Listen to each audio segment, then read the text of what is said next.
Hey everybody, welcome back to another Chasing Clarity Health and Fitness podcast. Today we're going to talk about the post-diet rebound. Why fat gain and body fat overshooting is so common after diet. Damn, ain't that the truth? But first, let's get into our last 7 days. Brandon, man, how was your last seven, dude? And I got to tell you, my week has been extremely productive, my man. We are rolling into fall, which is always an extremely busy season for me. So I have a ton of clients that are just crushing it across the board in terms of fat loss phases, building phases, recomp phases. And it's really been extremely fruitful. I've been working with a lot of females recently, not recently, but say within the last year or so. And I have a lot of women that I put them through extended primer phases, then building phases. And throughout the course of this summer, we went through fat loss phases after I had put them into at least at maintenance calories or into a surplus for an extended period of time. And so I've been able to diet along with them during the summer. So there's some relatability there, but it's really interesting when you get someone, and we're going to talk about this today about the post diet rebound and chronic dieting and yo-yo dieting, but it's really a very fulfilling and fruitful endeavor when you're able to take a client that has a repetitive dieting history, has stayed in these cyclical cycles of binge restrict, of weight loss and weight regain, and then you get them into a point where they build muscle mass, they're able to build their physique, and then you diet them down. Once they're in a great place, they're primed for fat loss, and you're able to uncover such a better physique, and they go through the process of body recomposition. They maintain or they increase their muscle mass while losing body fat and completely transform their physiques. But not only the physique aspect, because I always say, I'm not just about physique transformations at this, cornerstone in my career. I'm about life transformations and seeing that increase in confidence, that improvement in body image, and also just the um, installation or the reinforcement of strength, of power, of all the both physical and mental attributes that these women have garnered through the process is extremely valuable, and it's something that's been really fulfilling to be a part of. And for me myself, I'm entering the tail end of my dieting phase, and honestly, dude, I've really had to dig deep and hard these last couple of weeks, and I have about 2 to 3 more weeks before my final shoots of the year. And I got to be honest, I'm usually someone that goes ghost during a fat loss phase. So I will do content, but I'm doing educational content. I'm throwing up my podcast, but I've never been the type to, really, I guess, vocalize what I'm going through within a fat loss phase. Like when I did preps, I would just put my head down, do the work, Mm-hmm. and I'd more or less just suffer in silence. Like I wouldn't even tell Yeah. people I was prepping. I always wanted to, my goal was to make it so that those around me, except my very close inner circle, didn't know I was dieting. My mother would know, Mm-hmm. my girlfriend would know, my closest friends, maybe my mentors. But other than that, I wanted no one. I wanted no one at work. I did a show one year where I called out the week of for the Friday before the show to get a half day, and my boss, who was the VP of the company, used to be my roommate, the owner of the company, they never even knew I was competing. They didn't know until the next Monday when I came in with a spray tan. And so I've never been one to really acknowledge the whole process of dieting. I really see that as an internal process, but I've Mm-hmm. been really trying to open up a lot more about the process within my posts and within the podcast, including ours. And I found that a lot of my clients, a lot of my followers, and then also listeners of the show have reached out and commented how they've really enjoyed like hearing my perspective on the topic of fat loss phases, of obstacles within, a dieting phase, and some of the reflections I've had from my current dieting experience. So I'm going to try to continue doing that, especially as we're nearing the end. And one thing, I do need to acknowledge, and I want people to realize, like, yes, I'm an experienced dieter, so I may make the process look easy, but it's very far from easy. And really, I'm in the phase right now where I'm just embracing the suck, and it's something we all have to do if we want to get extremely lean, because the leaner you get, generally the harder it is to lose fat and the harder the diet gets. So when you start off a diet, if you're someone that is at a high level of body fat or you're just starting your first fat loss phase, losing body fat is easy to do through dieting. It's a pretty simple process and it isn't that difficult. However, the leaner you get, generally the harder it is to lose fat and the harder the diet seems. And this is because, to get really lean, you have to diet for a long period of time. So it means, like in my case, the leaner that I get, the longer I've been dieting. I'm going on week 13 of dieting at this point. So I've accrued a lot of dietary fatigue, and it makes the process feel a lot more difficult. And you're also experiencing, like we've hit on, more metabolic adaptation. So I'm feeling that low energy. I'm feeling that low libido. I'm dragging my feet and shuffling a little bit more, to get my steps in. And I'm also getting to the point where I'm well below my lower intervention point, which is something that we spoke on with Eric Helms, but I'm experiencing, pretty heightened hunger. And it's funny because one of my mentors, Joe, always asks me about my hunger scores. And he'll be like, how's your hunger? And I don't acknowledge it. I ignore the question. We'll be on a Zoom and I'll ignore the question. He's like, listen, just tell me your physiological hunger, not your psychological hunger. Because I always try to differentiate between the two. So physiologically, I'm driven, like I want to eat more, but I know that there's a difference. There's an energy gap between what I want in terms of food and what I need to do in order to lose body fat. And that's something we all have to embrace. And right now, the big thing that I'm seeing is a decrement in my biofeedback markers. So my sleep quality shit, my blood glucose has went up. Like, I'm very low in blood glucose, usually very within a tight range, average about 82. And I'm hitting in Yeah. like the 89s, the 91s. My HRV has tanked. My resting heart rate's through the roof. So this week I'm going to go into a deload.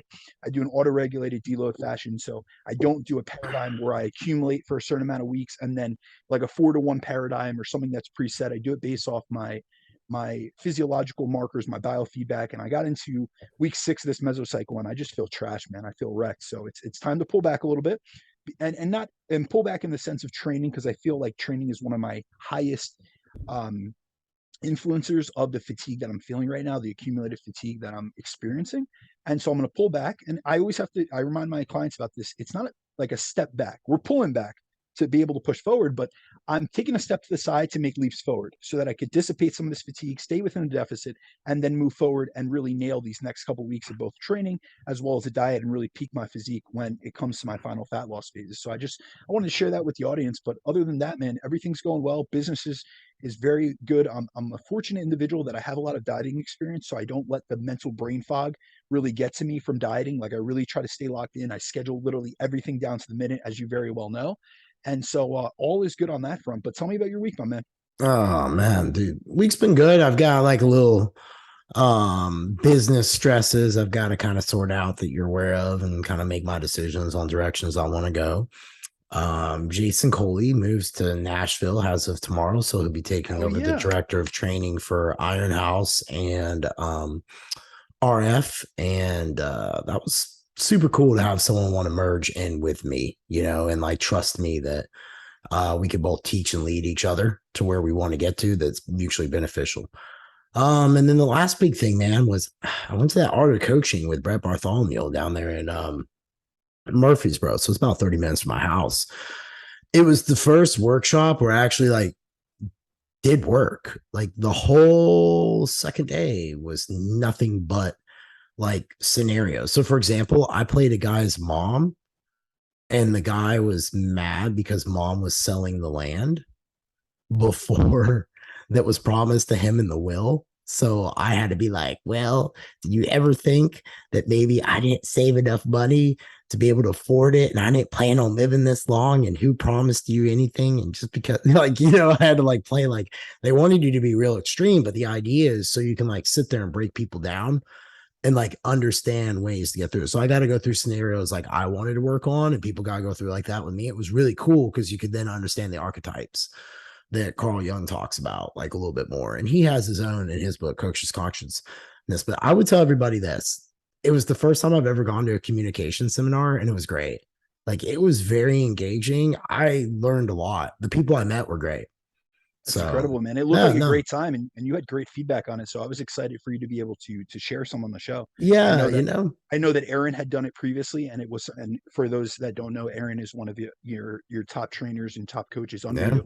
Congrats to her on having a baby. So yeah, I know. tell her my congrats to her and her family. But other than that, that was something I was looking forward to hearing about as well as seeing you do, because you're always trying to take a step forward in terms of your leadership, just like I am with my own education and my knowledge fulfillment.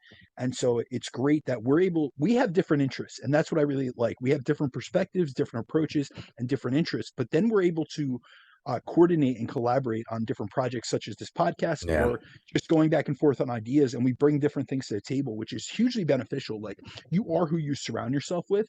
But it's very important, or in my opinion, it's very important to not surround yourself with two types of people or three types of people: negative people, yes men, and people that are exactly the same as yours. Because if you surround yourself in an echo chamber where it's everyone that studies and has the same interests as you will not grow. You will only grow to the size of the constraints that you have or the cage that you have. And if those people aren't pushing the ceiling of different aspects, whether it be business or mentorship or personal development, you're not going to gain in those areas either. So it's highly beneficial, and that's why I find one of the many reasons I find our friendship so rewarding.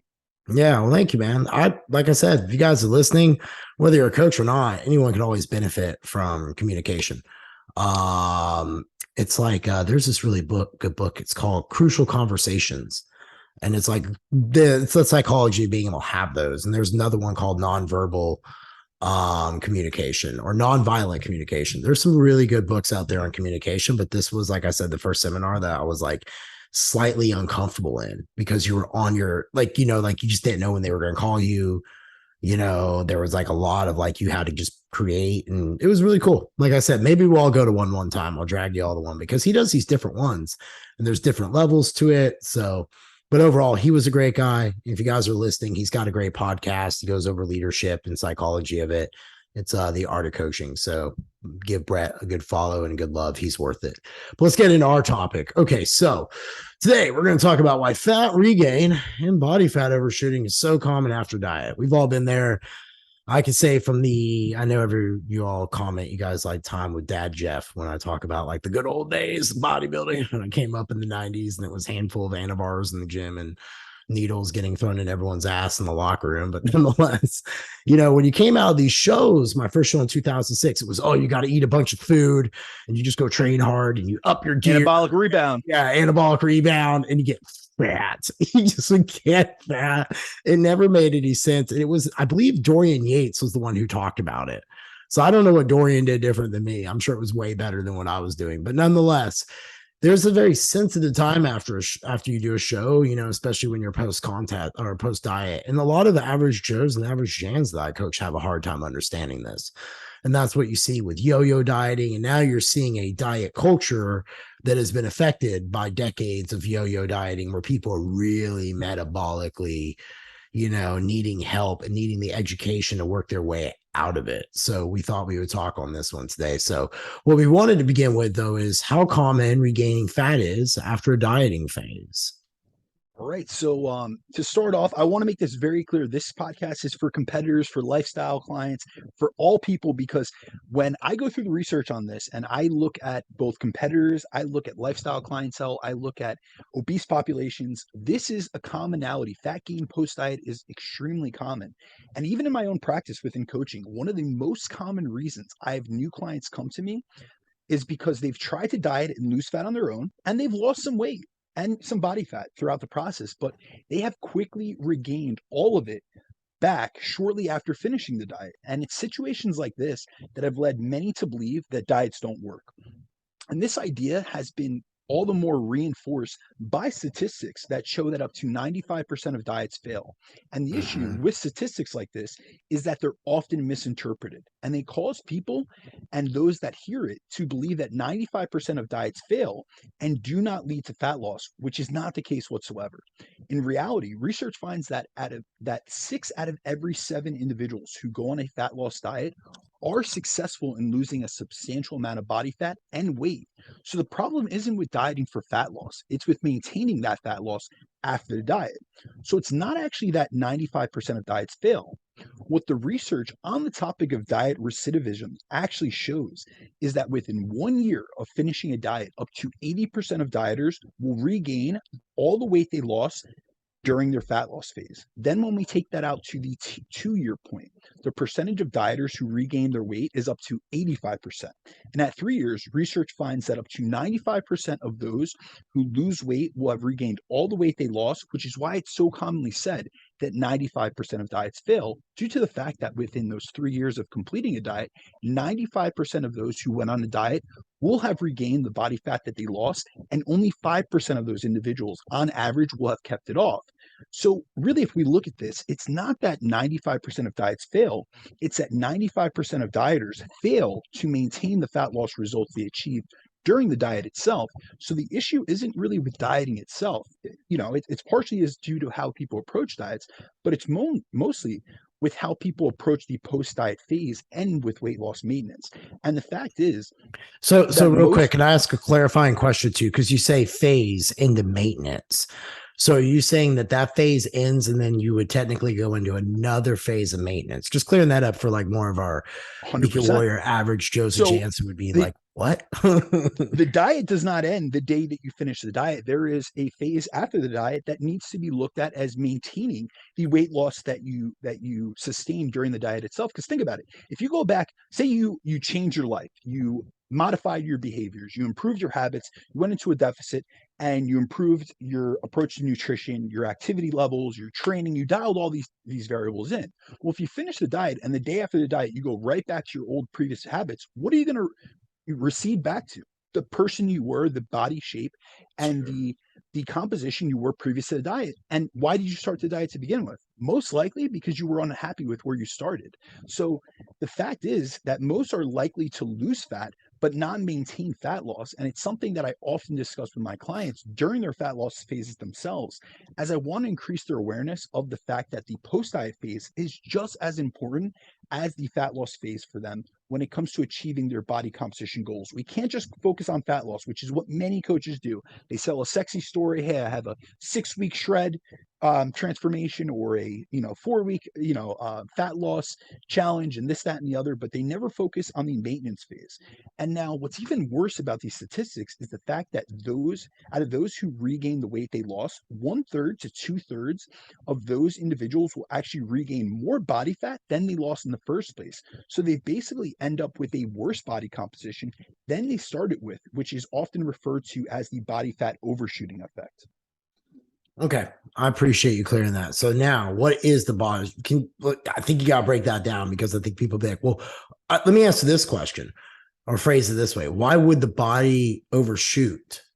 Why would that happen? Like how, like, because there's different scenarios, there's different reasons, but like, what do you commonly see with people that causes them to just overshoot their body fat and just Absolutely. So let's explain the body fat overshooting effect first, because that is a term that's generally only used within research, but it's something that we've all seen. So the body fat overshooting effect is basically a situation that it can occur after a fat loss phase, where we regain more body fat and fat mass upon finishing the diet than we lost during it.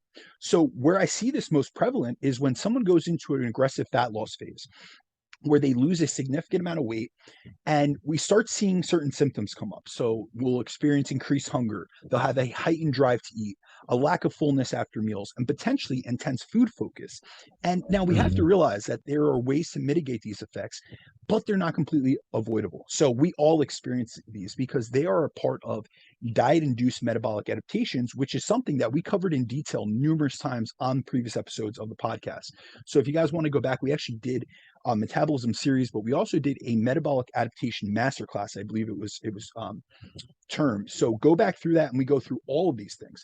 Now, here's where it's most common. If you are to go into a fat loss phase and you don't take an intelligent and strategic approach to losing body fat, and instead you try to rush the process, which we see so many people do. So they take this crash dieting approach where they try to chase a lighter scale weight without making sure to prioritize their maintenance of muscle mass, which is what we just did the last few podcasts on, and the importance of that.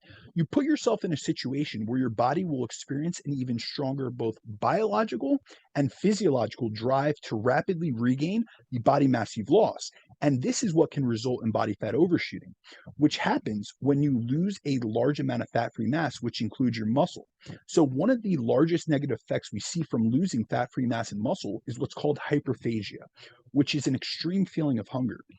And this hyperphagia is most closely linked to significant losses in fat-free mass, aka lean mass, which includes muscle tissue. Because when we lose muscle, as we discussed in last week's podcast, we see a decrease in your metabolic rate. We see a decrease in satiety hormones like leptin. And then we also see an increase in your hunger hormones, mainly ghrelin.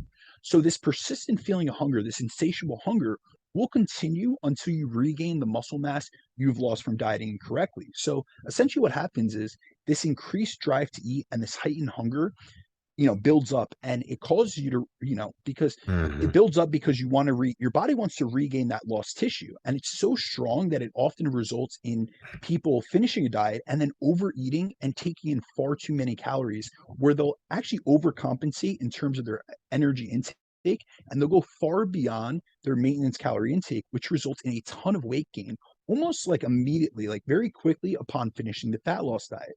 Now, the main issue with rapid weight regain, especially in this post dieting period, is that fat mass is regained much quicker and much easier than muscle tissues. And just think about this in the context, even without you being dieted down. Think about it in the context of a building phase. It is much easier when you go into a surplus to gain fat mass quickly than it is to gain muscle mass quickly, because muscle is a long term, slow process that requires patience. So, what ends up happening is in this situation, especially once you finish a diet, is you'll start regaining more fat mass than you lost, and you'll overshoot your initial body fat percentage that you were at the starting point of your diet. Hence, why it's called body fat overshooting. As you're like literally, like, think about it like a slingshot. Like you're Yeah. slingshotting, like you're pulling back on the rubber band, and you're slingshotting above your starting body fat set point. And this body fat overshooting phenomenon is a situation we see both in the real world on a daily basis and in the literature. So this explains what we see with yo-yo dieters. Will they'll lose 20 pounds in a quick and drastic manner, whether that be for a vacation. I see this often with cruises or a wedding or just for summer. And then they go from losing this weight in a very drastic manner, and then they go back to their old lifestyle habits. And really what happens is they lost 20 pounds in a rapid fashion, but then they go back to regain 25 to 30 Mhm. pounds even quicker, which starts like this vicious weight loss, weight regain cycle, which is often accompanied by cycles of binging and restricting. Now, when it actually comes to the research on body fat overshooting and the likelihood of rebounding after a deficit, most of the work has been done by a researcher named DeLu, who has analyzed multiple tightly controlled studies on humans and looked at weight regain and specifically fat regain as after subjects have finished a period of caloric restriction. And the most well-known of these studies that he's analyzed is the Minnesota semi-starvation Right. experiment, which we've spoken about numerous times on the show, but we usually talk about it in the context of metabolic adaptation. So it was in this study where they took conscientious objectors to World War II and they put them into a 50% calorie deficit for 6 months. And at the end of the diet, the dieting portion of the study, subjects had lost an average of 25% of their body weight. So on previous episodes, we've went through the metabolic adaptations they sustained during that dieting portion. But a lot of people don't realize is this study was actually done to see the effects of both semi-starvation dieting, so very extreme dieting, as well as refeeding upon cessation or the finishing of that diet. So once they finished, if you go into the study itself, you'll see that once they finished the semi-starvation portion of the study, they put them into a refeeding phase and saw that subjects quickly went back up to their original level of fat mass. And then they overshot their original amount of fat mass by an average of 3.3 kilograms of fat due to the amount of fat free mass they had lost during the aggressive deficit they were in. And then, so that study was in the 40s, but we even have more recent studies where they look at subjects in Army Ranger School and they see a similar body fat overshooting effect. So, for instance, Nindle and colleagues did a study looking at soldiers in Army Ranger School where they were put into an aggressive deficit. I believe it was 1,000 calorie deficit while training intensely for their Army Ranger School requirements. So they were in a state of low energy availability. They were very metabolically adapted.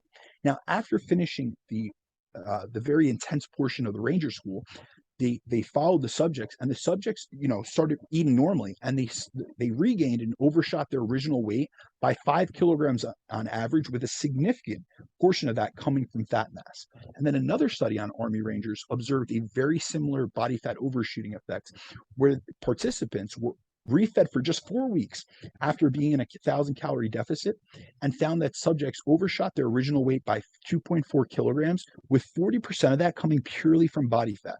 So overall, we see both in the trenches, like with real people, we see this with clients or people that come to us all the time, as well as in the research, that the likelihood of regaining fat after a diet is very high, which is why it's so important to be aware of how we're actually primed for fat regain after a diet. I have a question for you. I want to inject something real quick because you brought it up. real quick. Have you ever read the studies about people like the Rangers and those going through boot camps and like what they do like to their adrenals and the cortisol response from going through like boot camp and some of those hard like survival school trainings? The research on it's pretty crazy, dude. You should look into it. I have not, but I would love if you Yeah, sent me no, that you should over. look into it. Yeah, no, it's pretty cool. Like they'll just show like cortisol numbers are just like spike because the whole sleep rhythm gets thrown off. So Yeah, the whole absolutely. blood There's glucose, all that, completely sleep deprived. like the damage that it does to the body. Like it's just was pretty impressive. I want to talk to you real quick. You brought up something about food focus, and I think it's important we discuss about that real quick, like the different levels to it. Because when people go through these phases, right? Like I dare say, I don't know about you, but I think coming out of a diet is a lot harder because you go into maintenance and your hunger, no matter what you do, grilling's through the roof. Like I tell people, like it sucks, like for a little bit, like you're just hungry no matter what. You could literally go eat donuts, a burger, fries, ice cream, and you'd be sick before you'd stop being hungry. What do you talk to people about with the food focus? How do you relate that to your clients and walk them through that? You're going through a deficit and then we're going to walk you to maintenance, that crucial point there. I believe it's more about your mentality and as well as your habits and actions following a diet that influence the amount of hunger that you're going to experience. So hear me out. What did you just mention? Fair. You said after a diet, I go to hyperpalatable foods. Essentially, what you said: my ice cream, this, that, and the other. Ice cream, cookies, cakes. Those are things that are hyperpalatable. We see in research that they drive what's called passive overconsumption, meaning that they have less satiety per calorie. So, really, my focus is on looking at the post diet phase as the diet after the diet. And really, what I'm trying to get clients to do is to increase their energy intake, but from the whole foods and from the highly satiating filling foods that we've been using on the diet, which are going to help mitigate some of those hunger effects. Because what a lot of people don't realize is when we take in highly processed, highly, hyperpalatable foods, which are combinations of sugar, salt, fat, these are things that are literally man-made and engineered to drive our passive overconsumption, and they appeal to this hedonistic value, this food reward. They set off dopamine receptors in the brain. So what I really try to look at is essentially climbing a hedonic staircase. So I'll modulate food palatability throughout the course of a diet. So what that means is as we get deeper into a diet and leaner, I'm going to utilize foods that are less palatable, meaning they have less of a likelihood to drive our calorie intake and our desire to eat more of them.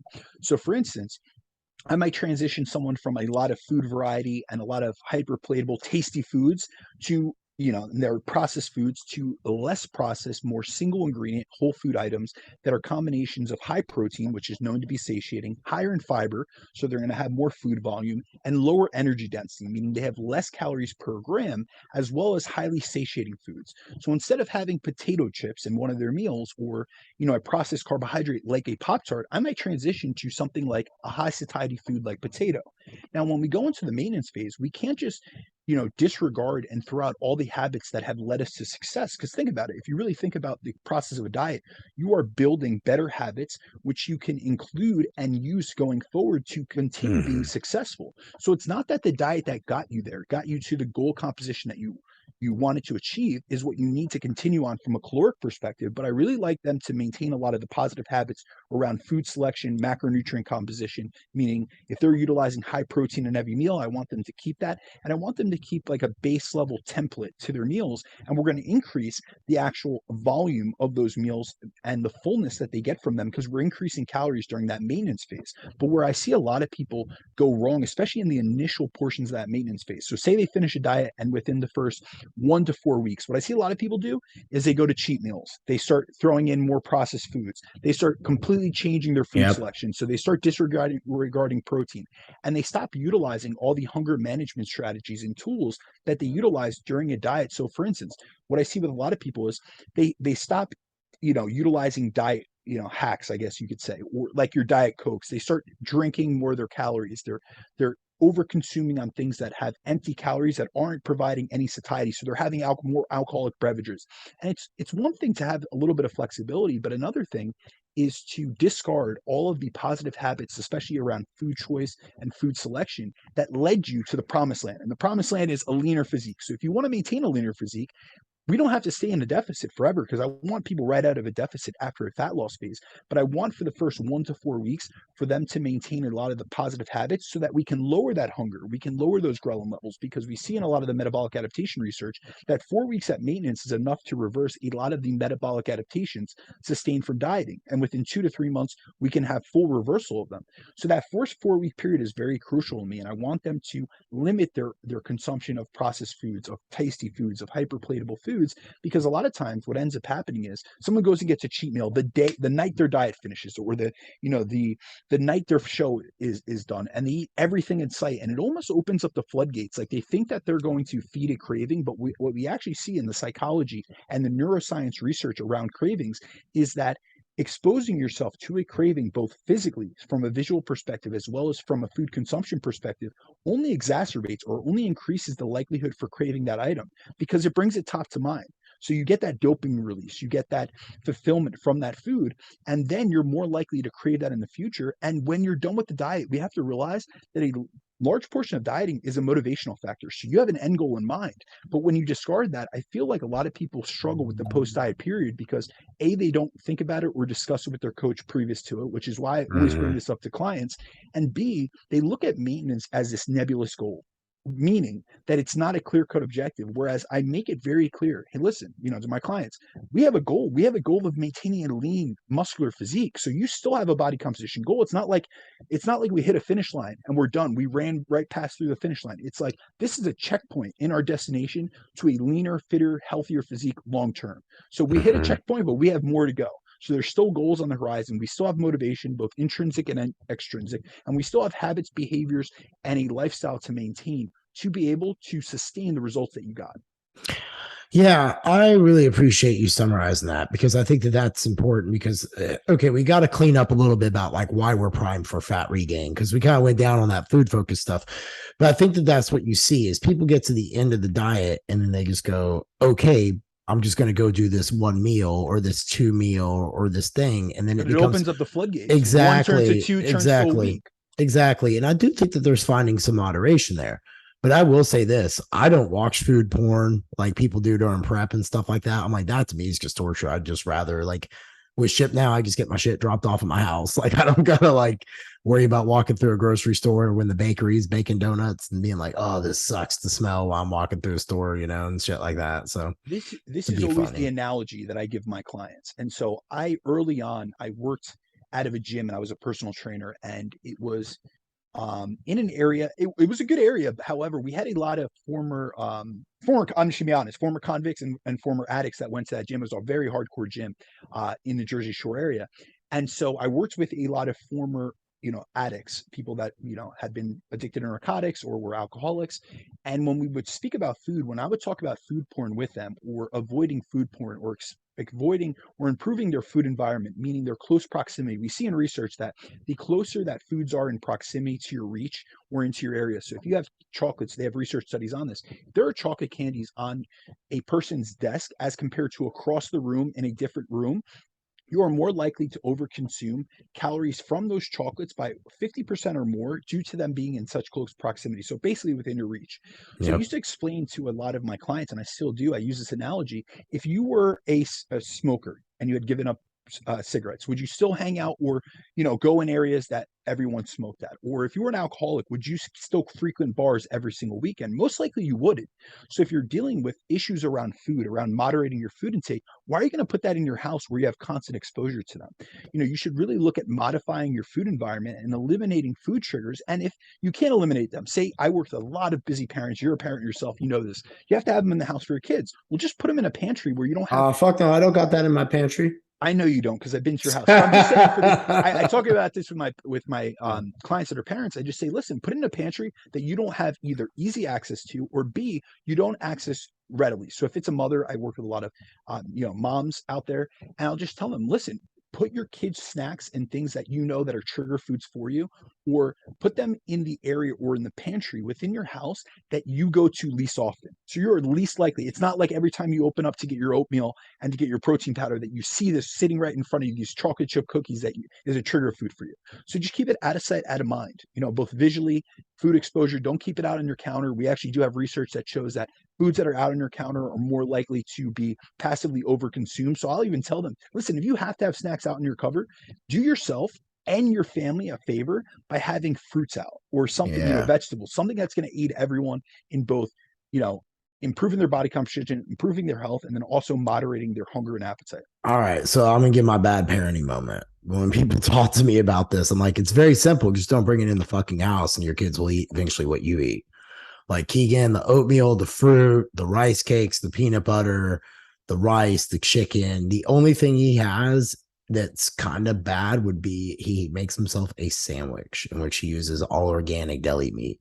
But that's his only thing he likes. And then otherwise, dude, it's all good stuff. Like, and and this is example. So transparency, I got Keegan when he was 4 years old. I won full custody of him. That kid would not eat anything but McDonald's because that's what everybody fed him. And it took about a night or two. He went to bed hungry a couple of times, and he kind of caught on like, well, I guess I better eat what's being provided for me. And then he slowly changed his palate. But I've just been like, you're leading your kids. Like if you start letting them eat that stuff, and then like you go to a pool, man, like when I was out the summer in my neighborhood, like some of these kids are just so unhealthy. Like you can already tell, like like metabolic disease, fucking dysfunction going on and shit. Like that term they use with the high blood sugar and all the stuff that the functional world uses. Like I could see it, just the fat patterning, all the stuff. And I'm like, well, if you're over there eating healthy, why has your kid got like a fucking huge 32-ounce Gatorade with a chocolate bar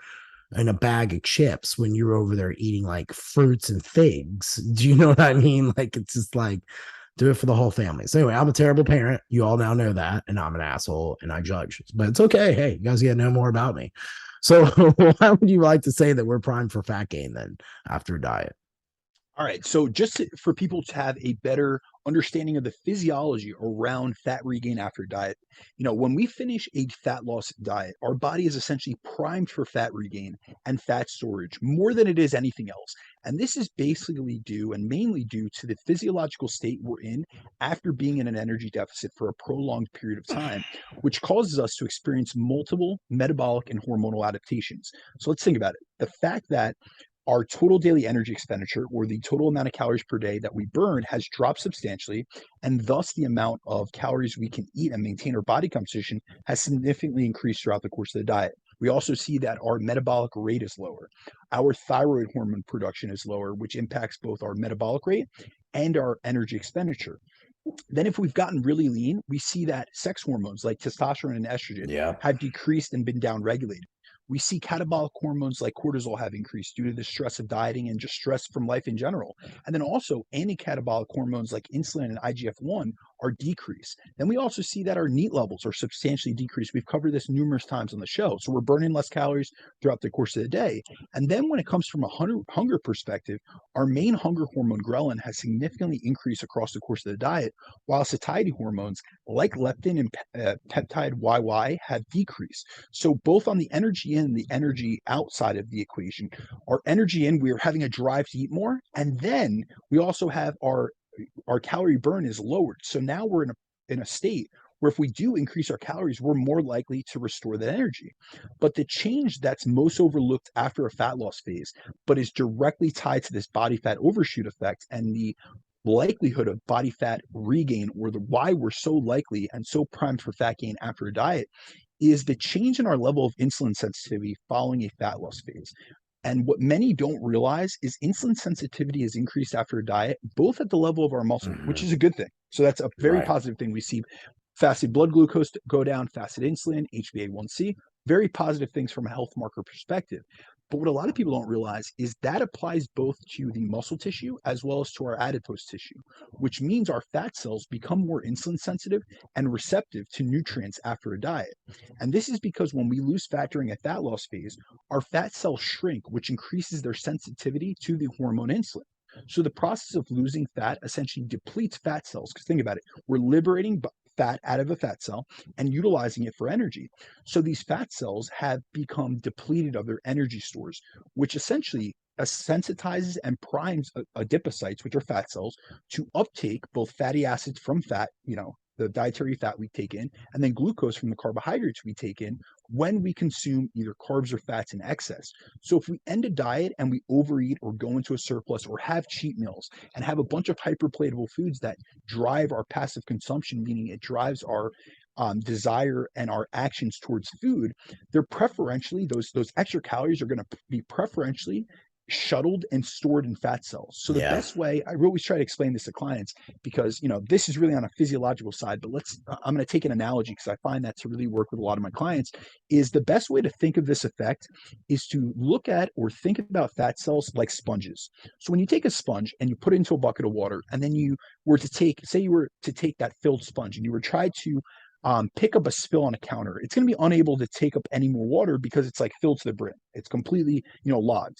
So that's what our fat cells are like at the start of the diet when we're at a higher body fat percentage. So they're not, going to be as primed to uptake extra nutrients. However, at the end of a fat loss diet, our fat cells are like a sponge that has been completely wrung out and is completely dry, or one that's been left out in the sun. It's completely dry. So when you go to pick up that same liquid on the counter, it's going to suck that right up and it's going to hold on to it, which is essentially what our fat cells do with excess calories and extra food consumed after we finish the dieting phase. So basically what we're looking to, is a situation where the likelihood of fat gain is high and the recovery of your energy expenditure and metabolic rate needs to be prioritized after the diet to avoid unnecessary fat gain. So we need to focus on the post-diet period as much as we do the fat loss phase in and of itself, because as we're going to go through, there is no post-diet anabolic rebound. There's a post-adipose rebound. Yeah, well, I know I found that out a lot. It doesn't matter how much gear you put in there, you still get fat. Surprise. And now think about alert. even with enhancement. Now let's think about our natural athletes who have hormones, like I just said, that are downregulated. They're even more Correct. predisposed. So it's funny that this common myth is still perpetuated. Like people still believe that the anabolic rebound exists. And, I'll tell you from my personal experience, I've had terrible post-show rebounds because I've had coaches that have promoted to me like, listen, this is a time to eat up. This is a time to gain muscle. And even over the years, I found that many people, including clients that have come to me, are under the impression that there's this post-diet anabolic rebound where they're all of a sudden primed for muscle gain after a diet, and that any calories that they add back into their diet is going to help them Oh, gain muscle tissue. yeah. That's And awful. yeah, dude, honestly, this couldn't be further from the truth. So I always try to speak on this topic because there actually is research on it that's come out within the last few years. And we still have people that promote this anabolic rebound. And I always find it's a myth that does not die. It's almost like metabolic damage. These are why I talk on a lot of these topics, because I want to, with the intention of the show is to You provide can't kill clarity. money making bullshit, man. People like the sexy money making bullshit. It's marketing. It's hard to But, do. our intention on the show, as we always say, True, chasing clarity, sure. we're trying to provide clarity on complex topics that are often misconstrued and misinterpreted. So in reality, if there's any tissue that is primed in anabolic post-diet, it's our adipose tissue, it's our fat cells, which a lot of people don't realize. And that's one of the main reasons so many people push food following a diet phase. And they don't think about the fact that they need to titrate up the diet, just like you wouldn't go from eating, say you were maintaining on 3,000 calories down to 1,500 calories. You wouldn't cut your food by half. Why would you increase your food by double after a diet, especially when your maintenance calorie intake has been lowered? And if you think that increasing your calories dramatically after a diet is going to lead to a more muscular physique, honestly, that's one of the worst approaches you could take. And that's why so many individuals rebound badly after a fat loss phase or prep.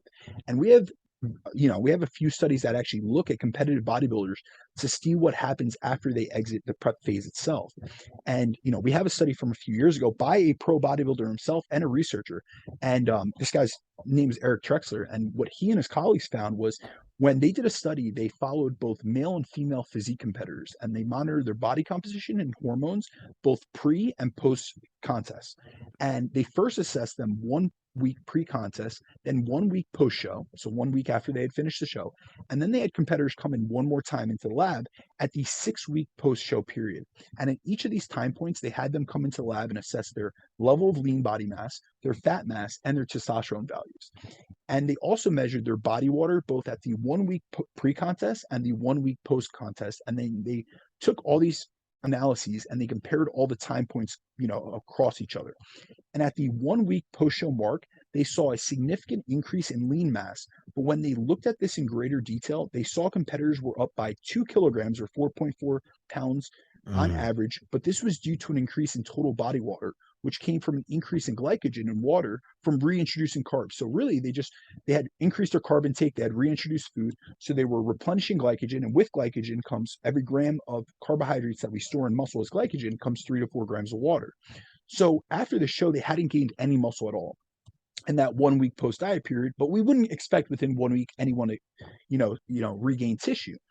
Now, when they remeasured them again at the 6 week post show period, competitors had gained an average of 2 kilograms of fat mass, yet no more lean mass had been gained. So they literally only gained fat mass from week 1 of this, post diet to week 6 post diet. And now this was the average across competitors. So the average competitor gains 2 kilograms or 4.4 pounds of pure fat mass. But there was one competitor, so you could see outliers on studies, and you could see exact time points or pinpoints of like outliers. And there was one female competitor who regained over 20 pounds of fat just in 6 weeks post contest. So a lot of people think that they're primed for gaining muscle after a diet, but in actuality, they're primed for fat regain. And we even seen competitors who are training hard. So think about it. This isn't your gen pop, individuals that aren't nailing everything and dialing everything in. These are individuals that they're training hard. They have a program in place, but they overate. And that's what led them to be likely to regain fat in that post diet period, because you're primed for fat regain. So if you do overconsume calories, you eat in excess of calories, you will regain fat mass as a result. And so we have to be aware of this because it's very prominent within both competitors, but also with lifestyle clients. I see this happen so many times where people will either, I always say now it's a mandatory, phase within it that we do a post diet phase. I want to get clients back up to maintenance because I want to teach them how to live. It's not just about the dieting phase. It isn't just about teaching them how to get results and lose fat in the moment in the fat loss phase itself. It's about how to sustain and maintain those results long term. And so now I mandate anyone I take through a fat loss phase, first and foremost, we're doing a primer phase so I can dial in your habits, your behaviors, and really get you primed to lose fat by optimizing your internal physiology. But after, we have to restore your physiology because it's become downregulated during the course of a fat loss phase itself. So this is something that I've put in practice, and I no longer let people just do diets and then leave me, because I know they're going to come back in 6, 8, 12 weeks and say, Brandon, I don't know what happened. I regained all the fat I lost and more. You know what I mean? And then they're looking to me, and it's because they weren't willing to invest past the 12 or 16-week diet phase. And now it's a longer term investment when I utilize coaching, because I'm not just interested in a fat loss transformation. Nah, I totally agree with you. I think that's kind of like one of the things I've had, maybe the industry at a time, like, from the coaching angle, right? We see just all the transformations and you're just almost like numb to it, but that's really what does it. And I have a question for you. Do you get more engagement with before and afters where you disclose weight, or more before and afters on when you show like a better product before and after? I think I get the most engagement when I show a process, meaning I show not just like a 12-week fat loss transformation. Many times I don't do that.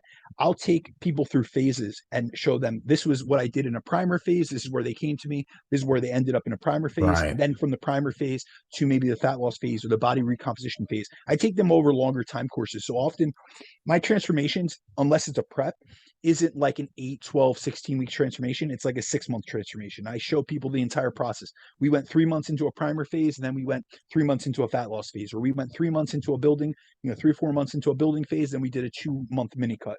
And generally, I will not show a process or show a transformation until we're 6, 8, 12 months deep. I'm kind of, I don't know. I show when I think like I'm just like, if like I have that moment as a coach, I'm like, I'm really proud of this person. I just put it on display. So I'm kind of like that with it. So how do we help clients avoid the post-show diet rebound then? I think that the first thing you say is, as a coach, to set them up with a plan for success. But secondly, setting them and preparing them for expectations of what this is going to look like you alluded to at the end. Like, if you just want me for 16 weeks, great, but we're not going to really get better, which is the goal of hiring a coach, is to get better. Like, it's going to take a lot longer to get those results. So what are some things you do to help clients avoid the post-diet rebound? Even previous to the dieting phase ending, I'm letting a client know, listen, we need to transition. We are going to do a post diet phase, whether, sometimes I'll turn that a reverse diet. Really, what I'm bringing them back to is a maintenance phase. However, a lot of times when I utilize the term maintenance phase, it sounds like this nebulous goal, like I hit on before. So a lot of people aren't interested in that. So often I'll term it a reverse diet phase. But after a fat loss phase ends, I like utilizing a reverse dieting approach, basically, or reverse dieting phase to transition clients out of the deficit that they've been in and back to maintenance calories so that we can maintain a leaner physique than they started out with, but at a higher calorie intake. Because we have to realize that being in a deficit and dieting isn't a long-term process. Like we cannot stay in a deficit long-term. It's not sustainable, nor is it healthy, or is it something you should be doing. So it's not that we stay chronically dieted to stay lean. We need to make a transition.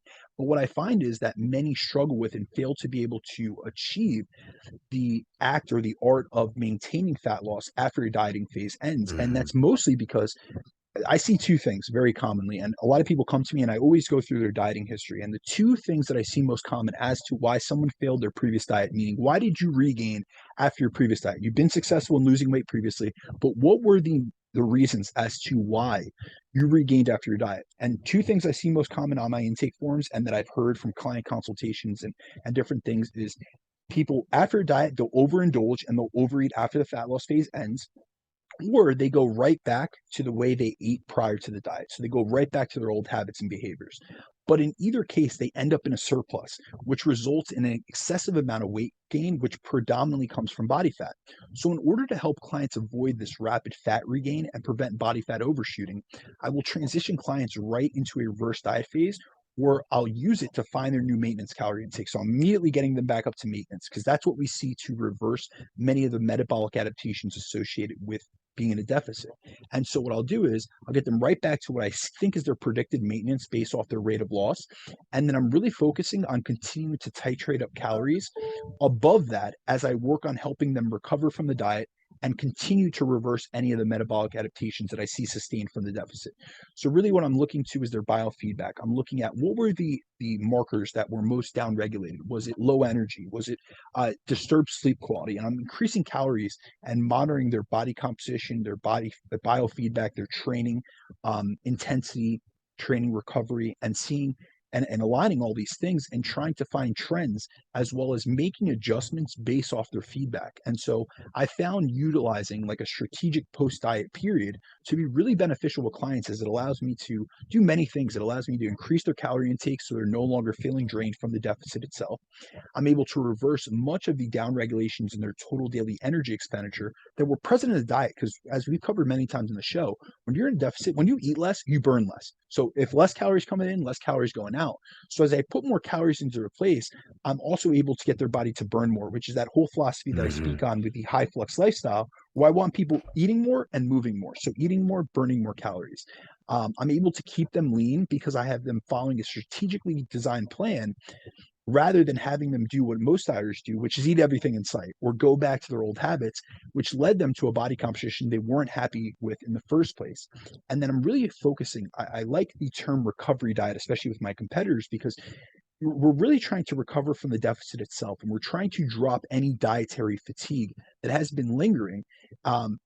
And the benefit of this is a lot of people overlook dietary fatigue, but it builds up and accumulates over the course of a diet. But by lowering this, it's going to make them feel better due to having more physical and mental energy. And then they're going to be more adherent to the diet because they're less mentally and physically fatigued. And they're also able to eat more calories. So they're going to be more adherent to the plan itself because they're less fatigued from a decision fatigue perspective, as well as from like the whole looming fact of being in a deficit itself.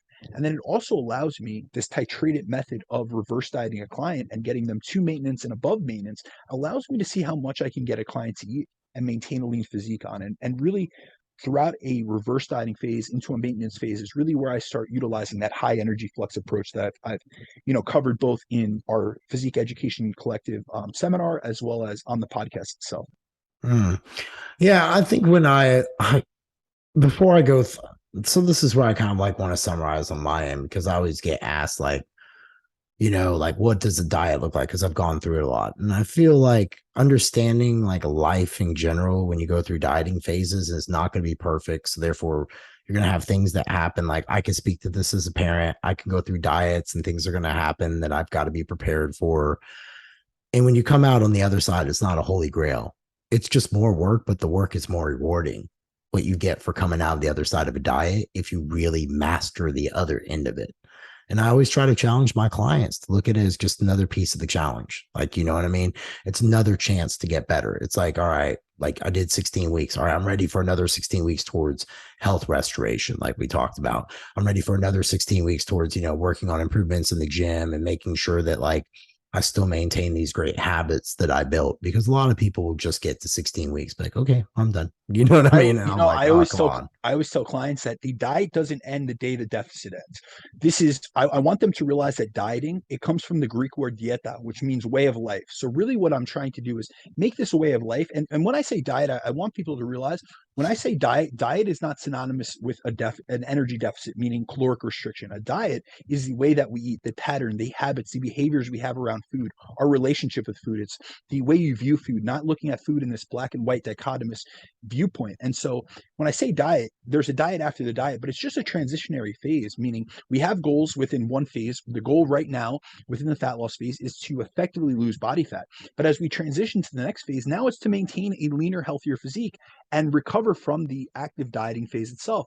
And the next phase, based on the person's body composition goal, their place in life, and what their stresses and lifestyle looks like, the responsibilities they have, their vacations, all that stuff. Maybe it'll be a building phase, or maybe it'll be a maintenance phase, or maybe it'll be a holding phase. However, every phase has an intention, has a goal behind it, but ultimately we're driving towards becoming better within the phase itself. 100%, man. Dude, thanks for adjusting your schedule to me so I could do the things I needed to do. Audience, if you're listening, it's a little different of a day from us. Normally, Brandon had to kind of allow me to have some dad moments today that I needed to be able to have for school stuff. So all good, my man. Always happy to be here. I'm glad we were able to get it done. And guys, please comment, subscribe, like our show. Yeah, if you guys could share it. If you guys could share the show, it's always much appreciated. And let us know, any feedback that you have on the show, as it's always appreciated. And then we always try to dive in deeper as a result. Yeah, man. Like, anything we can do to make the show better, we're willing to hear. Like we're very open-minded people. I love that about business. Like, one thing about the art coach that I got to get out, like I was talking to business people, like, how do you run your companies? I'm like Silicon Valley. I like to disrupt and I'll run fast and I don't care if I fall, because the only way you learn is through failure. Hey, and that's fast, how we are, man. Fail fast and learn hard. Exactly. So whatever you guys got, man, give us the love. We appreciate it as always. Thank you very much. And y'all have yourself a killer day, babe. Better.